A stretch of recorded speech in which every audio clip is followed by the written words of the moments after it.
नमस्कार, यो खबर भित्रको खबर हो र म सरोज पौडेल। दर्शकवृन्द, पछिल्लो समय तपाईँ हाम्रो भान्सामा ग्यास सिलिन्डरको प्रयोग बढ्दो छ। धुवा रहित सिलिन्डरले हाम्रो भान्सालाई सहज, सरल र छिटो मात्रै बनाएको छैन, दाउराको प्रयोगलाई विस्थापन नै गरेको छ। भलै ग्यास हाम्रो देशमा उत्पादन त हुँदैन, तर खाडी मुलुकबाट हामीले आयात गरेर भान्सा धानिरहेका छौँ। हाम्रो भान्सालाई यति सहज बनाइदिने ग्यास सिलिन्डर भने मृत्युको कारण बनेको छ। हाम्रो भान्सामा अत्याधिक प्रयोग हुने यस्ता सिलिन्डर बम जस्तै बनिरहेका छन्। यस्तै बम जस्तै बनेका सिलिन्डरकै कारण बुधबार राजधानीको बुद्धनगरमा एउटा दुर्घटना भयो। यस्तै दोस्रो दिन दाङमा पनि ग्यास सिलिन्डरकै कारण 2 जना घाइते भए। हाम्रो भान्सामा बम जस्तै बनेको सिलिन्डरले हाम्रो ज्यान कसरी लिइरहेको छ, त्यो देखाउने छौँ आजको खबर भित्रको खबरमा। संयोग भनौँ या परिस्थितिको नियति, यस्तै अकल्पनीय दुर्घटना भयो गएको बुधबार पनि। उसै दिन प्रतिनिधि सभा बैठकमा जनजीविकाको सवालमा निकै भावुक र जायज प्रश्न उठाएका कांग्रेस सांसद चन्द्र भण्डारीले जनस्वास्थ्यकै बारेमा दिनभर बोलेका उनै भण्डारीले आमा गुमाए भने ग्यास सिलिन्डर चुहिएर आगलागी हुँदा घाइते भएका उनी यति बेला मुम्बईको नेशनल बर्न सेन्टर अस्पतालको शय्यामा उपचाररत छन्।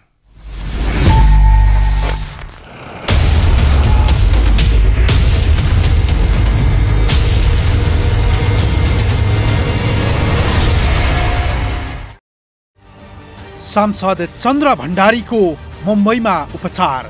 ग्यास सिलिन्डर चुहिँदा भण्डारीले आमा गुमाए। 33 वर्षसम्म हामीले के उपलब्धि हासिल गर्यौं? आज आम जनताले गतिलो उपचार गर्न पनि नपाउने अवस्था छ।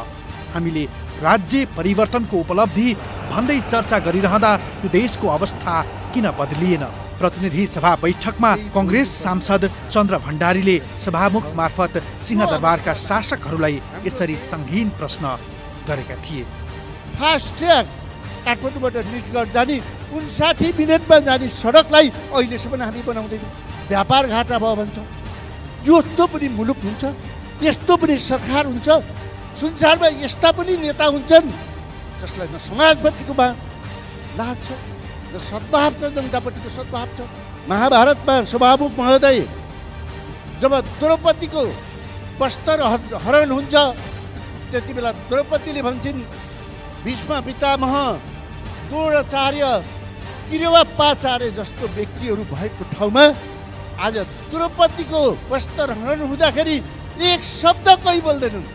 यो कृतज्ञहरूको सभा, यो मृतहरूको सभा भनेर द्रौपदीले भनेका छन्। आज देशमा यस्तो अवस्था हुँदा सभामुख महोदय, हामी कृतज्ञहरूको सभा, मृतहरूको जो संसद बनाउन हुँदैन, यो कुरा मैले राख्न चाहन्छु सभामुख। होइन भने जनताले कहिलेसम्म दुःख पाउने? यो देश जहाँ सबै चिज छ, जो देशमा आज जनताले केही पनि प्राप्त गर्न सक्दैनन्।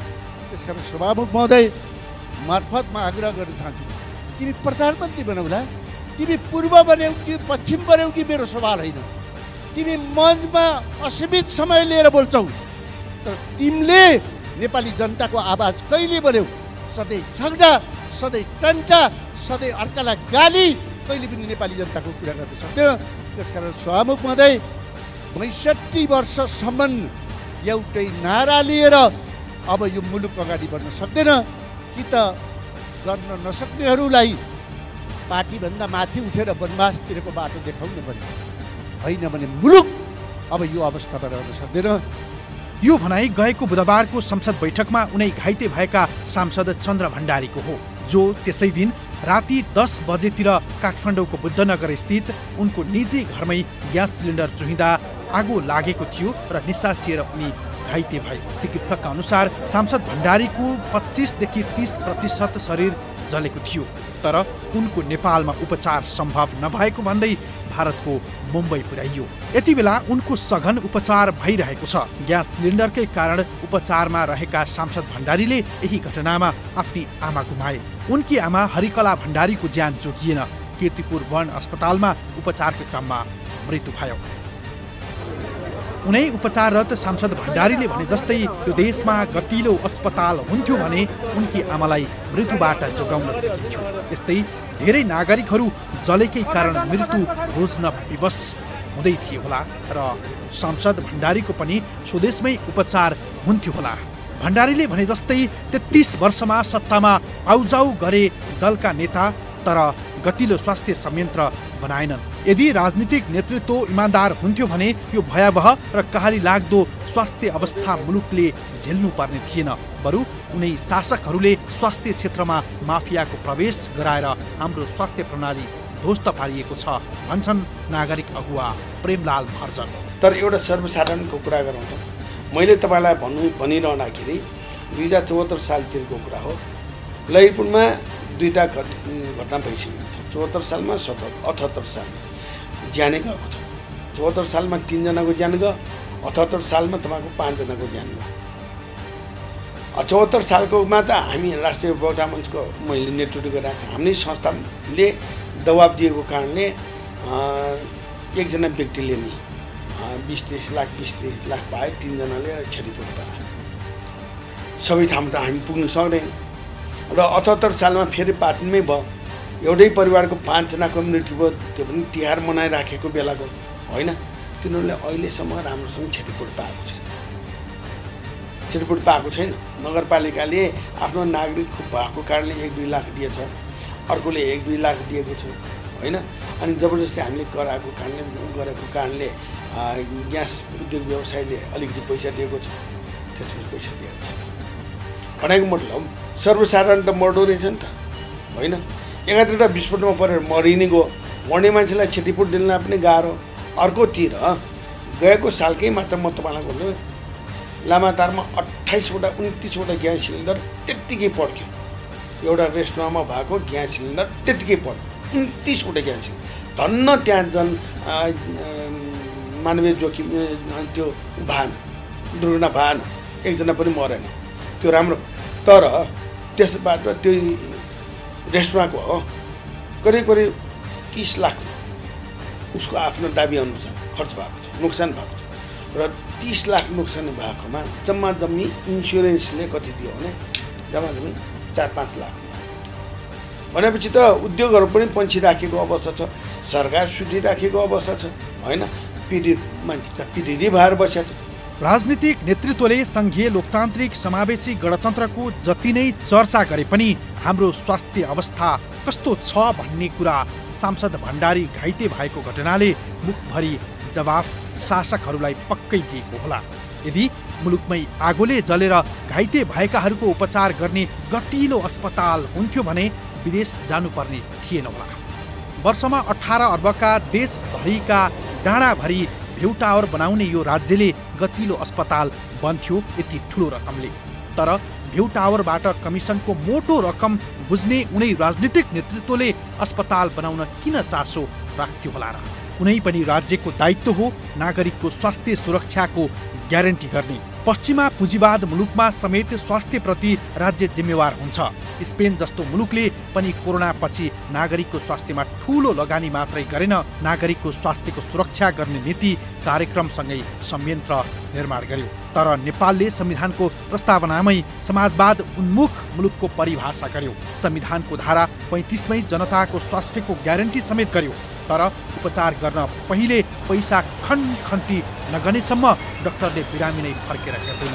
पहिले पैसा अनि मात्रै उपचार गर्नुपर्ने नियति आम नागरिकले भोगिरहेका छन्। स्वास्थ्य क्षेत्रमा माफियाहरूको यो मनपरीलाई भने सिंहदरबारले थाप मारिरहेको छ, जसका कारण हाम्रो स्वास्थ्य क्षेत्र यति महँगो बनाइएको छ कि जहाँ घर सम्पत्ति सबै थोक सिद्ध्याउनु पर्ने नियति छ आम नागरिकका लागि। यतिसम्म छ कि सामान्य रुगा खोकी ज्वरो आउँदा खाने सिटामोलसम्म देख्न मुस्किल छ। जनताले भनेको बेला पाइँदैन। हाम्रो मुलुकको स्वास्थ्य क्षेत्र आफै बिरामी छ भने नागरिक कसरी स्वास्थ्य हुन्छन् र? ज्वरो आउँदा खाने सिटामोल नपाउने मुलुकमा जलेर घाइते हुँदा उपचार हुने अस्पताल नहुनु यो जतिको लज्जाको विषय अरू के होला र? स्वास्थ्यका नाउँमा वर्षिने अर्बौं खर्चिने राज्यले क्यान्सर, मुटु लगायतका अस्पताल बनाउने सरकारले यसप्रति चासो कहिल्यै नदेखाएको बताउँछन् नागरिक अगुवा प्रेमलाल महर्जन। हार्टको लागि धेरै हस्पिटलहरू भइसकेको छ होइन। सार्वजनिक निजी क्षेत्रको एउटा तपाईँको गङ्गालाल हस्पिटलै छ होइन। अब त्यो जस्तै अरू पनि त भए जस्तै एउटा चाहिँ तपाईँको बर्निङ केसको लागि साधन सम्पन्न सुविधायुक्त हस्पिटल नेपाल सरकारले बनाउनु पर्छ कि पर्दैन, यतापट्टि ध्यान दिनुपर्छ भन्ने मलाई लाग्दछ। अर्को कुरा अहिलेसम्म पनि यत्रो ठुलो दुर्घटना हुँदै पनि सरकार अहिले पनि एक शब्द बोलेको छैन। अस्ति भएको केस आज 3 दिन हुँदैछ, 3 दिनसम्म पनि सरकारले एक शब्द बोलेको छैन। चन्द्र भण्डारीलाई मान्ने, चन्द्र भण्डारीलाई सहयोग गरे अर्कै कुरा, तर अब आइन्दा मानवीय जोखिम न्यूनीकरण गर्नको लागि म यो गर्छु भने प्रतिबद्धता किन जनाउँदैन?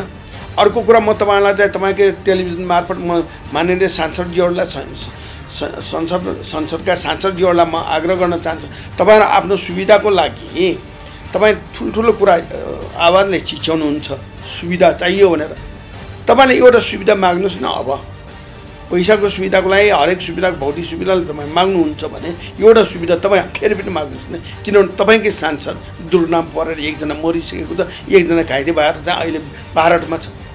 एउटा तपाईँहरूले माग्नुहोस्। अब त्यो के हो भने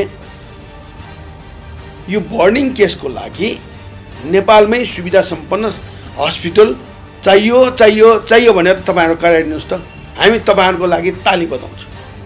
हाल मुम्बईमा उपचाररत सांसद भण्डारीले भने जस्तै छ यो देशको स्वास्थ्य क्षेत्र, जहाँ अस्पताल व्यापारीको, स्कुल व्यापारीको, बैंक व्यापारीको, बिमा कम्पनी व्यापारीको, मुलुकका सारा संरचना व्यापारीको मुठ्ठीमा छन्। यस्तो भयावहको अवस्थामा आम नागरिकले गतिलो स्वास्थ्य उपचार नपाउनु कागलाई बेल पाक्यो हर्ष न किस्मत जस्तै होइन र?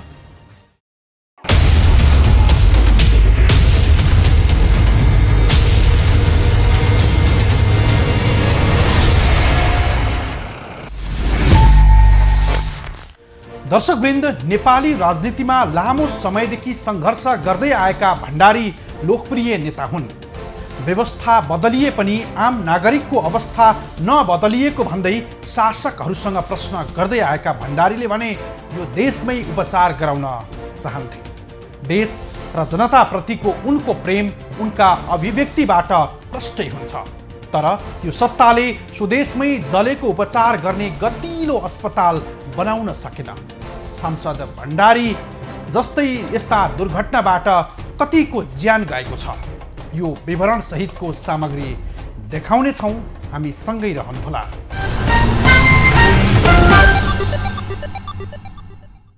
दर्शकवृन्द, सांसद चन्द्र भण्डारी ग्यास सिलिन्डरकै कारण शरीर जलेपछि उपचारको क्रममा उनी भारतको मुम्बईमा छन्।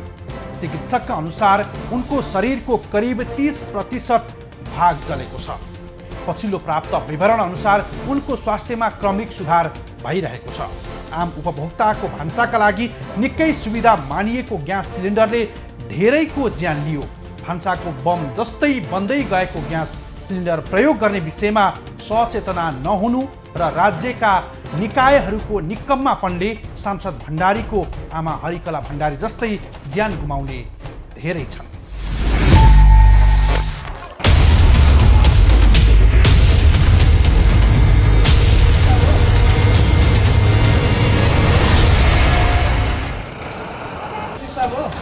भान्सामा सिलिन्डर बम, असावधानीले जान सक्छ तपाईको ज्यान। गएको 3 वर्षलाई फर्केर हेर्दा ग्यास दुर्घटनामा परि 10 जनाको मृत्यु भएको प्रहरी तथ्याङ्क छ। यही दुर्घटनामा परि 45 नै घाइते भए। देशभर भएका 36 घटनामध्ये 34 ग्यास चुहिएर र 2 सिलिन्डर विस्फोट भएको थियो। प्रहरीको तथ्याङ्क अनुसार चालु आर्थिक वर्षमा यही गएको बिहीबार अर्थात् फागुन 4 गतेसम्म 13 वटा घटना भएका छन्, जसमा 2 जनाको ज्यान गएको छ भने 19 जना घाइते भएका छन्। त्यस्तै आर्थिक वर्ष 2078-79 मा भएका 13 वटा घटनामा परि 5 जनाको मृत्यु र 16 जना घाइते भएका थिए भने आर्थिक वर्ष 2077-78 मा ग्यास सम्बन्धी 10 घटना भएका थिए, जसमा 3 जनाको ज्यान गएको थियो भने 10 जना घाइते भएको प्रहरीको तथ्याङ्क छ। ग्यास सिलिन्डर जस्तो अति संवेदनशील वस्तु गुणस्तरीय छ छैन कसरी गर्ने निगरानी? स्वयं नागरिकले मात्रै निगरानी गर्नुपर्ने कि यससँग सम्बन्धित निकायले विशेष चासो दिनुपर्ने हो? यही अन्योलताभित्र यस्ता ग्याससँग सम्बन्धित दुर्घटना भइरहेका छन्। एउटा सिलिन्डर 10-12 वर्षसम्म मात्रै प्रयोग गर्न उपयुक्त देखिन्छ, तर यहाँ 20औं वर्षसम्म पुराना सिलिन्डर पनि हाम्रै भान्सामा देखिन्छन्। यसको आधिकारिक निकाय नेपाल आयल निगम हो, तर यसको प्राथमिकतामा कहिल्यै परेन यो विषय। सिलिन्डरको नियमन र अनुसन्धान कसले गर्ने? यस विषयमा कोही पनि जिम्मेवार छैनन् भन्छन् नागरिक अगुवा प्रेमलाल महर्जन। वास्तवमा मैले अघि पनि भने राज्य पक्ष जो नियमनको दायित्व बोकेको हुन्छ तिनीहरूले तपाईँको समयावधि बनाएर हरेक पटकै बेला बेलामा सघन रूपमा यो विषयमा अनुगमन गरेर तपाईँको अनुचित व्यापारिक क्रियाकलाप गर्ने वा चाहिँ सोधेको खेलाएको सिलिन्डर बेच्ने त्यस्ता व्यापारीहरूलाई कारवाही गर्ने र तपाईँको चाहिँ त्यो उनीहरूलाई चाहिँ रेगुलेसन गर्ने काम गर्यो भने त्यो समस्या आउँदैन। तर चाहिँ अहिलेको हकमा कुरा गर्दाखेरि नियमन निकायहरू अहिले अत्यन्त सुस्त अवस्थामा छ, अनुगमन प्रभावकारी भएको छैन, जसको कारणले पनि यो भइरहेछ। अर्को मैले भनि पनि हालेँ, उपभोक्ता शिक्षा उपभोक्ता जागरूकता कार्यक्रमहरू नियमन निकायहरूले नै सञ्चालन गर्नुपर्छ। यो वास्तवमा नेपाल आयल निगमले पनि गर्नुपर्छ, वाणिज्य विभागले पनि गर्नुपर्छ, नाप्टोल विभागले पनि गर्नुपर्छ, अर्को आएर तपाईँ उद्योगले पनि गर्नुपर्छ। किनभने उसको सिलिन्डर हो नि विस्फोट हुने त, अर्काको त होइन नि। जसको सिलिन्डर छैन उसको त विस्फोट हुने होइन, जसको छ उसैको नै विस्फोट हुने। त्यही कारणले उनीहरूले पनि यी विषयमा ध्यान दिनुपर्छ। उत्पादनको पहिलो 7 वर्षमा पुरै रिफाइन गर्ने र अर्को 5 वर्षमा पुनः रिफाइन गर्ने गरेको ग्यास उद्योगहरू बताउँछन्। सिलिन्डरमा खराबी नआउँदासम्म प्रयोग गर्ने गरिएको उनीहरूको भनाइ छ, तर उनीहरू पनि यो स्वीकारेका छन् 40 वर्ष पुरानो सिलिन्डर पनि प्रयोगमै छन्। विशेष गरी मैले बेच्ने गरेको नेपाल ग्यास र एसटिसी ग्यास हो। कम्पनीहरूले नै यो डेट हेरेर चाहिँ पठाइरहेको हुन्छ। त्यसमा पनि हामीले पनि यहाँबाट चाहिँ बजारतिर पठाउने बेलामा चाहिँ डेट हेरेर नै पठाउँछौँ। जस्तै डेट गुज्रिसकेको सिलिन्डर आयो भने चाहिँ हामीले त्यसलाई फेरि कम्पनीमा नै पठाउने काम गरिरहेको हुन्छौँ। त्यसो बेलामा चाहिँ हाम्रो जस्तै 1-2 महिना बाँकी भएको सिलिन्डरहरू आयो भने चाहिँ हामीले विशेष गरी यो होटल एरियामा पठाएर चाहिँ तुरन्तै रिफिल हुने हिसाबले चाहिँ हामी होटल एरियामा पठाउँछौँ क्या त्यस्तो सिलिन्डरहरू चाहिँ। यस्तै सिलिन्डर होटल लगायत अति आवश्यक ठाउँमा बिक्री गर्ने गरेको बताउँछन् व्यवसायी गणेश अर्याल। 2028 सालदेखि नेपालमा ग्यास उद्योग सञ्चालनमा आएकोमा हाल देशभर 60वटा उद्योग छन्। यी उद्योगमा 1,50,00,000 सिलिन्डर छन्। 4वटा कम्पनी मार्फत खाली सिलिन्डर उत्पादन हुने गर्छ। एउटा सिलिन्डर कति वर्ष प्रयोग गर्न पाइने हो भनेर कुनै निकाय छैन। कोही 10 वर्षमै स्क्रैप गरिएका छन् भने कोही 40 वर्षसम्म पनि बजारमा छन्, जुन हाम्रो भान्साको बम जस्तै बनेका छन्। यता नेपाल गुणस्तर तथा नापतोल विभाग यो कुरा स्वीकार्न तयार छैन। हामीले आफ्नो प्रयास त सकेसम्म गरि नै राखेका हुन्छौँ। त्यही भएर यो संयुक्त प्रयास हुन जरुरी छ। यसमा उद्योगीको तर्फबाट पनि, हामी नियामक निकायको तर्फबाट पनि र उपभोक्ता आफैले पनि यसलाई समग्र रूपमा काम गर्यो भने यस्ता घटनाहरू न्यूनीकरणमा जान सक्छ भन्ने हामीले अनुगमन गर्दा कहिलेकाहीँ चाहिँ त्यो भनौँ केही रबरहरूमा त्यो भल्भ फिटिङ्सहरूमा केही कैफियत देख्ने अनि पुरानो सिलिन्डरहरू देख्ने, हामीले भनेको स्ट्यान्डर्डको गाइडलाइन अनुसार कुनै टेस्ट नगरिएको देख्यो भने हामी त्यसमा कैफियत उठाएर आउँछौँ। पछिल्लो समयमा हामीले पनि के महसुस गरेका छौँ भने जुन हाम्रो यहाँ पर्फर्मेन्स टेस्ट भन्ने हाइड्रोलिक टेस्टहरू गर्नुपर्ने जुन अति नै महत्त्वपूर्ण टेस्ट छन्, त्यो चाहिँ सर्वप्रथम ग्यासको सिलिन्डर बजारमा ल्याउनुभन्दा पहिला गर्छौँ भने त्यसपछि 10 वर्षपछि एचएससी टेस्ट गर्ने र त्यसपछि 5-5 वर्षमा पर्फर्मेन्स टेस्ट गर्नुपर्ने प्रावधान छ। र अब 20 वर्ष लगभग भइसक्दाखेरि हामीले पनि सिरियसली रूपले हेर्नुपर्ने आवश्यकता हामीले देखेका छौँ र पक्कै पनि विभाग आगामी दिनमा चनाखो भएर हामी यसलाई हेर्ने काम गर्ने गर्छौँ र यसमा उपभोक्ताले पनि आफू पनि जागरुक हुनुपर्ने आवश्यकता देख्दछु म। अब हिजो अस्तिदेखि नै पत्रपत्रिकामा जागरुकता सम्बन्धीहरू भिडियोहरू आइराखेका पनि छन्। आधिकारिक निकायको भिडियोहरूलाई हेर्न हुन म अनुरोध गर्छु। विभागकी प्रवक्ता ज्योति जोशी भट्ट भन्छन् धेरै जस्तो दुर्घटना मानवीय लापरवाहीले हुने गरेको छ। सुरक्षित तरिकाले प्रयोग गर्न जानेमा यस्ता जोखिमबाट सुरक्षित हुन सकिन्छ। विभागका हाकिमहरूको जवाब सुन्दा यो लाग्छ कि यो राज्य जनताको दैनिकीसँग प्रत्यक्ष जोडिएको विषयमा कुनै चासो छैन। बजारमा आएको जम्मै सिलिन्डर सुरक्षित छन्। उपभोक्ताले प्रयोग गर्दा सावधानी नअपनाउँदा दुर्घटना भएका हुन्। सर्वप्रथम शान्त रहनुहोस् र नडराउनुहोस्। यस्ता आपतकालीन अवस्थामा स्पष्ट विचार आवश्यक हुन्छ। आफू शान्त भएपछि आफू वरपर रहेकाहरू पनि शान्त हुन मद्दत पुग्छ। घरमा रहेका आगोका सबै स्रोतहरू जस्तै धूप दियोहरू निभाउनुहोस्। घरपालुवा जनावर सहित सबैलाई घर बाहिर पठाउनुहोस्। रेगुलेटरको भल्भ बन्द गर्नुहोस्। यस्तो गर्दा लिक भएको आवाज आएमा त्यो रेगुलेटरमा खराबी छ भन्ने बुझ्नुहोस्। त्यसपछि सिलिन्डरबाट रेगुलेटर निकाल्नुहोस्। रेगुलेटर निकाल्ने बित्तिकै इनबिट सिलिन्डर भल्भ आफै बन्द हुन्छ र यसको चुहावट पनि रोक्छ। यो ग्यास चुहावट रोक्नका लागि सबैभन्दा राम्रो तरिका हो। कोठाको झ्याल खोल्नुहोस् र आपतकालीन नम्बरमा फोन गरेर स्थितिबारे रिपोर्ट गर्नुहोस्। यदि तपाईँ अझै शङ्कामा हुनुहुन्छ भने घरबाट बाहिर निस्कनुहोस्। यस्तो समयमा आगो निस्किएको देख्नुभयो भने आगो निभाउन र अक्सिजन आपूर्ति कटौती गर्न कम्बल जस्तै ठुलो कपडा प्रयोग गर्नुहोस्। त्यसपछि तपाईँ सिलिन्डरबाट रेगुलेटर हटाउन अगाडि बढ्न सक्नुहुन्छ। यस्तो अवस्थामा कुनै पनि विद्युतीय उपकरण वा फ्यानहरू अन नगर्नुहोस्।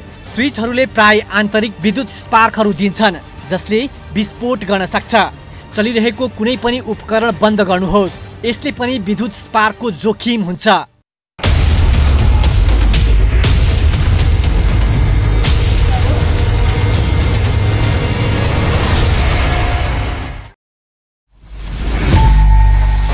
दर्शकवृन्द, ग्यास सिलिन्डरको प्रयोग बढेसँगै यसको जोखिम पनि उत्तिकै बढेको छ, जसको प्रयोगकै क्रममा धेरैको ज्यान गएको छ। धेरै मानिसहरू आफ्नै भान्सामै अङ्गभङ्ग भएका छन्, तर स्वदेशमै उपचार गर्ने अस्पताल छैन भने यसप्रति राज्य सञ्चालकहरू निर्दयी बनेका छन्। सांसद चन्द्र भण्डारी नै ग्यास सिलिन्डर दुर्घटनामा परेपछि केही होस खुले झैँ गरेको छ सिंहदरबारका शासकहरूको। तर सर्वसाधारण आफ्नै भान्सामै अकालमै मारिदा भने कानमा बतास कहिल्यै चलेन। यो सत्ताको किन, त्यो देखाउनेछौँ तर छोटो विश्रामपछि। दर्शकवृन्द, जब राज्य जवाफविहीन बन्छ त्यो देशमा न थिति हुन्छ न विधि नै। यसको मार शासकहरूले कहिल्यै भोग्न परेको छैन। सधैँ आम नागरिकले जस्तो सुकै जोखिम भए पनि सहन बाध्य छन्। जनताको स्वास्थ्य जस्तो विषयमा असंवेदनशील र निर्दयी बनेको यो राज्यले केही स्वास्थ्य माफियाहरूका हितमा भने काम गर्दै आएको छ। एकातिर जनतालाई गणतन्त्रको नारा उराल्ने, अर्कोतिर स्वास्थ्य माफिया बटाउने। यो देशमा शरीर जलेपछिको उपचार गर्ने गतिलो अस्पताल आखिर किन भएन?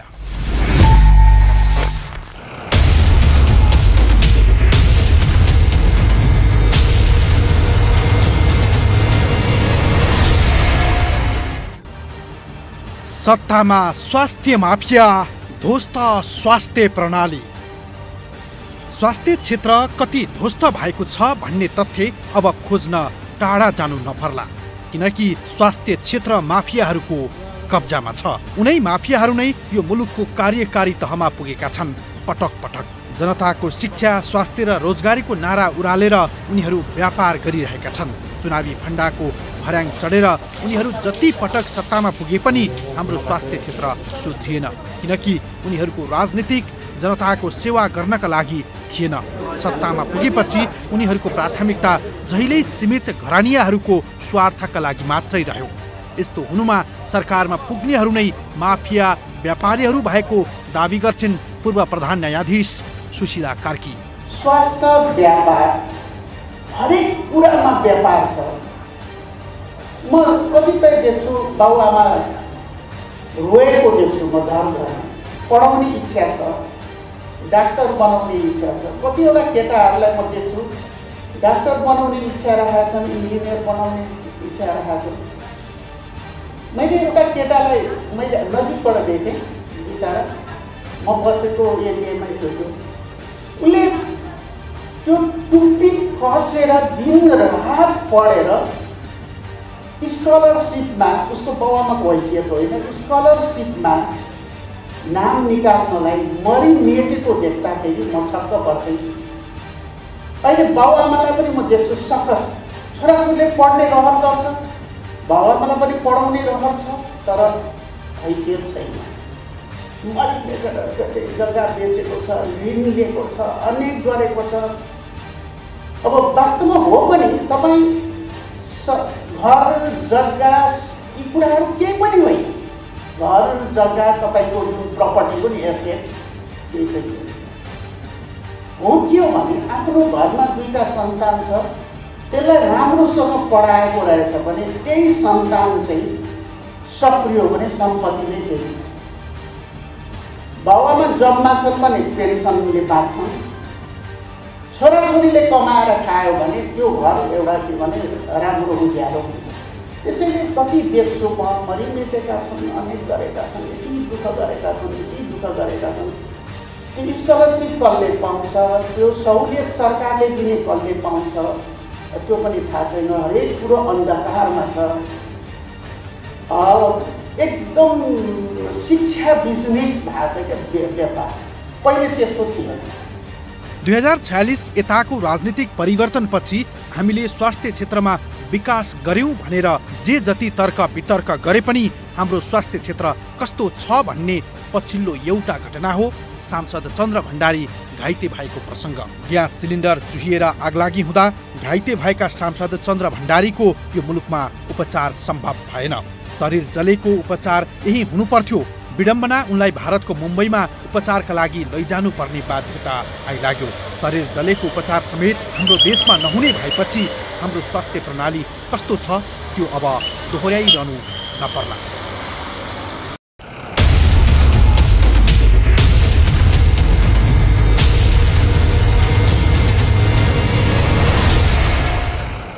गएको बुधबार कांग्रेस नेता तथा सांसद चन्द्र भण्डारी ग्यास चुहिएर आगलागी हुँदा घाइते भए। उनकी आमाको उपचारकै क्रममा मृत्यु भयो। सांसद भण्डारीको उपचार भारतको मुम्बईमा भइरहेको छ। पछिल्लो प्राप्त जानकारी अनुसार नेता भण्डारीको स्वास्थ्य अवस्था सुधारोन्मुख रहेको छ। उपचारकै अभावमा सांसद भण्डारीकी आमालाई मृत्युबाट जोगाउन सकिएन। यी दृष्टान्तहरू यो सिंहदरबारले मनन गर्दैन। नेताहरू पटक पटक विदेशमा पुगेर उपचार गरिरहँदा आम जनता कहाँ गएर उपचार पाउने? उनै मुम्बईमा उपचाररत सांसद चन्द्र भण्डारीले संसद बैठकमा भनेका थिए सांसदहरूले आफ्नै घर खेत बेचेर भए पनि उपचार गरौँला, तर जनताले कसरी उपचार पाउने? अवस्था सभामुख महोदय भन्ने हो भने आज हामी बिरामी भयौँ, हामी क्यान्सरको बिरामी हौँ, आज हामी किडनीको बिरामी हौँ, अब आज हामी लिभरको बिरामी भयौँ भने मलाई लाग्छ हामी सभासदहरूले पनि आफ्नो सम्पत्ति बेचेर औषधि गर्ने अवस्था छैन। गरिबहरूको अवस्था के होला? आर्थिक अवस्था कमजोर भएका व्यक्तिहरूको अवस्था के होला? आज सबैभन्दा महँगो औषधि छ। मेडिसिन माफियाहरूको चकचकी छ। आज यत्रो संरचना बनाएका छौँ, यति डाक्टरहरू उत्पादन गरेका छौँ, नर्सहरू उत्पादन गरेका छौँ। आज दरबन्दी कोही पनि खोलिँदैन। आज ती पढेर नेपाल सरकारले जनताले तिरेको ट्याक्स तिरेर पढाएको विद्यार्थीहरू डाक्टरहरू नेपाल बस्न चाहँदैन। आज इन्जिनियरको भ्याकेन्सी खोलिँदैन। जनरल एजुकेसन पढेका व्यक्तिहरूको भ्याकेन्सी खोलिन्छ, लोकसेवा खोलिन्छ, तर डाक्टरहरूको भ्याकेन्सी खोजिँदैन। श्रीमान, मैले सभामुख महोदय, मैले यस्तो देश, यस्तो सरकार मैले यो 32 वर्षको अनुभव मैले गर्दाखेरि विश्वमा कोही पनि देखिँदैन। आज जनताले औषधि गर्न सक्दैनन्। यो स्थिति छ। हुन त हाम्रो नयाँ संविधानले स्वास्थ्य सहित 32 वटा मौलिक हकको प्रबन्ध गर्यो। ती मौलिक हक मध्ये स्वास्थ्य सम्बन्धित मौलिक एउटा महत्त्वपूर्ण उपलब्धि हो। संविधानको धारा 35 मा स्वास्थ्यलाई मौलिक हकको रूपमा लेखिएर मात्रै त हुँदो रहेनछ नि। संविधानमा जे लेखिएको छ ती मौलिक हकको कार्यान्वयनमा लैजान नसक्ने हो भने मौलिक हकको गीत गाएर मात्रै परिवर्तनको उपलब्धि कसरी होला? संविधान जारी भएको करिब 8 वर्ष हुँदै गर्दा पनि मुलुकको स्वास्थ्य क्षेत्रका अवस्था निकै भयावह छ। हाम्रो स्वास्थ्यको अवस्था कस्तो छ भन्ने तथ्यको अनुभव हामीले कोरोना कालमै गरेकै थियौँ। कोरोना महामारीमा राज्यले देखाएको नालायकीपनले छर्लङ्गै भयो। दुनियाँले महामारीकै कारण स्वास्थ्य क्षेत्रमा आमूल सुधार गरिरहँदा हाम्रो स्वास्थ्य क्षेत्र ध्वस्त भयो, जसको कारण आज गरिबहरू उपचारका लागि हात थाप्नु परेको छ। चन्दादाताले चन्दा नदिए मृत्यु रोज्नुको विकल्प छैन। यस्तो हुनुको खास कारण स्वास्थ्य क्षेत्र माफियाहरूले खर्लप्पै निलेको छ। स्वास्थ्य क्षेत्रमा राज्य गैर जिम्मेवार छ। हरेक वर्ष राज्यले स्वास्थ्य क्षेत्रमा अरबौं लगानी गर्दा पनि स्वास्थ्य क्षेत्र सुध्रिएको होइन, थप बिग्रँदो छ भन्ने पछिल्लो उदाहरण हो। एउटा पनि जलेको उपचार गर्ने अस्पताल यो मुलुकमा नहुनु। संविधानमा स्वास्थ्यलाई मौलिक हकको रूपमा परिभाषित गरिएको भए पनि स्वास्थ्य क्षेत्र आज निकै महँगो बनाइयो, जहाँ गरिबहरू उपचार नपाएर मृत्यु स्वीकार्न विवश छन् भने धनी मानिहरू विदेशमै पुगेर उपचार गर्ने गरेका छन्।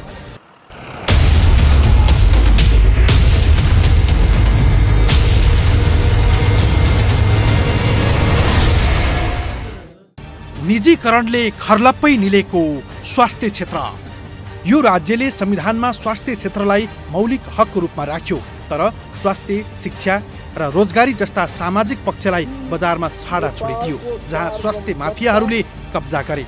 विशेष गरी 2046 को राजनीतिक परिवर्तनपछि मुलुकमा निजीकरण र खुल्ला बजारको अवधारणा कार्यान्वयनमा ल्याइयो। निजीकरण ऐन 2050 जब मुलुकमा आयो तबदेखि स्वास्थ्य क्षेत्र पनि मुट्ठी भरका वर्गको कब्जामा पुग्यो। राज्यले आफ्नो नागरिकको स्वास्थ्यको दायित्वबाट पन्छिँदै गयो। स्वास्थ्य जस्तो संवेदनशील विषयलाई माफिया व्यापारीहरूको जिम्मा लगाएर हैसन्स मान्यो यो राज्यले।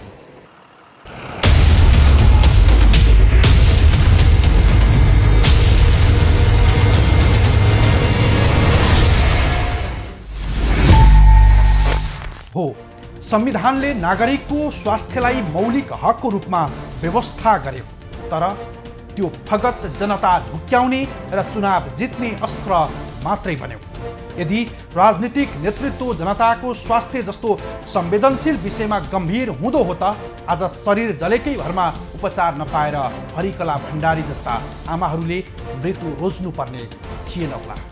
भारतको मुम्बईमा उपचाररत सांसद चन्द्र भण्डारीले भने जस्तै संसदीय व्यवस्थाको 33 वर्षसम्म पनि गतिलो अस्पताल किन बनेन?